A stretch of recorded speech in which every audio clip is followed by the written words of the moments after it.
તો 33 વર્ષ બાદ ગુજરાત ટાઈગર સ્ટેટ બન્યું છે। એનટીસીએ ગુજરાતને ટાઈગર સ્ટેટનો દરજ્જો આપ્યો છે। ગુજરાત એકમાત્ર રાજ્ય કે જ્યાં સિંહ, દીપડો અને વાઘ વસવાટ કરી શકે। વાઘ માટે માદા વાઘની ટ્રાન્સલોકેશન અને પ્રી બેઝ વધારવાની તૈયારીઓ થઈ રહી છે।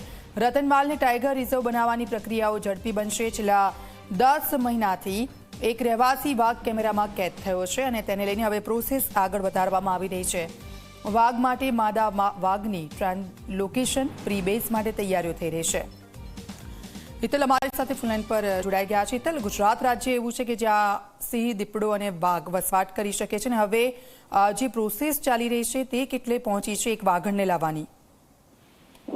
જી દીક્ષિતા, ચોક્કસ એવું કહી શકાય કે રાજ્ય સરકાર દ્વારા નેશનલ ટાઈગર ફોરેસ્ટ રિઝર્વ જે છે એમની પાસે આ તમામ વિગતો કરવામાં આવી હતી અને ક્યાંક ને ક્યાંક વાઘની હાજરી પણ ગુજરાતમાં છે એ પ્રકારના જે પુરાવાઓ છે એ તમામ વસ્તુ આપવામાં આવી હતી અને તેના જ આધારે ગુજરાતને ટાઈગર સ્ટેટ તરીકે જાહેર કરવામાં આવ્યું છે। સ્વાભાવિક છે કે આ પ્રક્રિયા થતાની સાથે જ હવે જે વાઘ ગુજરાતમાં છે એટલા એના માટે એની સાથે ગુજરાતમાં વાઘની વસ્તી વધી શકે એટલા માટે વાઘણને પણ લાવવામાં આવશે અને એ પ્રકારની જે પ્રક્રિયા છે એ હાથ ધરવામાં આવશે।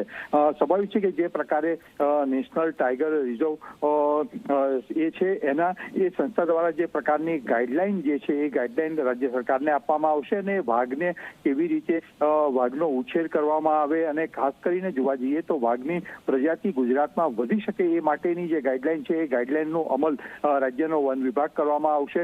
સ્વાભાવિક છે કે વન વિભાગની જે ટીમ છે જે એ વિસ્તારમાં વાઘના વિસ્તારમાં કામ કરશે એ ટીમને પણ મધ્યપ્રદેશ મોકલવામાં આવશે, ત્યાંથી તાલીમ આપવામાં આવશે। મધ્યપ્રદેશના પણ કેટલાક ઉચ્ચ અધિકારીઓ ગુજરાત આવશે અને રાજ્ય સરકાર સાથે તાલમેલ કરીને ગુજરાતમાં વાઘનો વિકાસ કેવી રીતે વધારે પ્રજાતિનો થઈ શકે એ પ્રકારનું આખો હવે પછીનો કાર્યક્રમ કરવામાં આવશે।